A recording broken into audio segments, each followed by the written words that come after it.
lot of questions about the four-wheel drive light blinking. The reason that happens is because of these guys. These are relays, and they have diodes in between them, and they have 3 diodes right here, right? Now, the relays themselves are actually pretty waterproof. If you take them apart, they're pretty much a sealed relay, but they can get moisture in them. They're like, I've never seen water up out of them, but I've seen condensation almost looking stuff in them. The issue is Honda did a pretty good job trying to waterproof these for us, right? They knew they weren't waterproof like the computer and everything else. So they actually have put an O-ring. You see that? That's an O-ring down in there. That's not just a plastic cover. There's a rubber O-ring in there. The problem is this fits down over like this, right?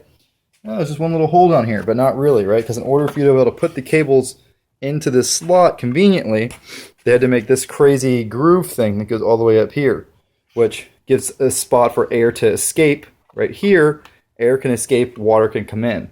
The relays are actually mounted pretty high off the bottom, okay? So a little bit of water getting in here isn't a big deal.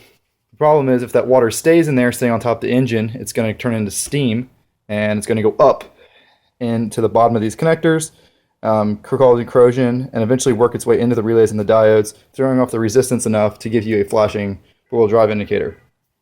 One way I thought to fix this was to get an OtterBox.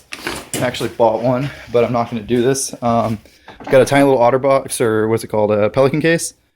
And I was going to drill a bunch of little holes in it, take apart the wire harness, put every little wire down a slot, seal it up. There's going to be a ton of work. I may still end up to do it.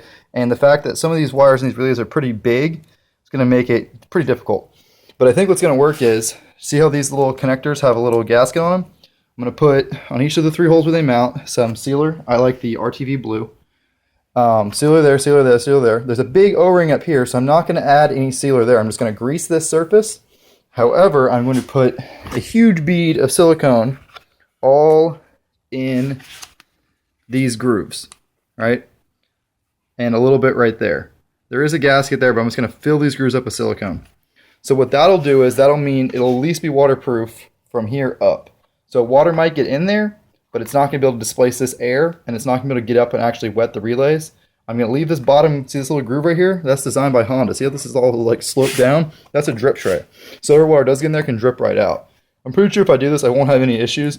Plus, I rarely go that deep. If you're going that deep, you probably need the catalyst lift kit because that's just stupid. But if you want to submarine your bike like it's a 300, this will probably work for you. You're never going to get a perfect seal around this because water is going to work its way into the harness somewhere else and come up the center.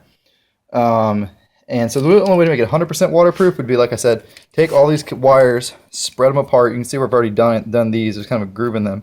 Cut grooves in a box, put them in there, ultra gray it or ultra blue it, get 100% watertight. I may have to do that eventually, but I think just improving on Honda's design here a little bit should keep them dry enough for my purposes.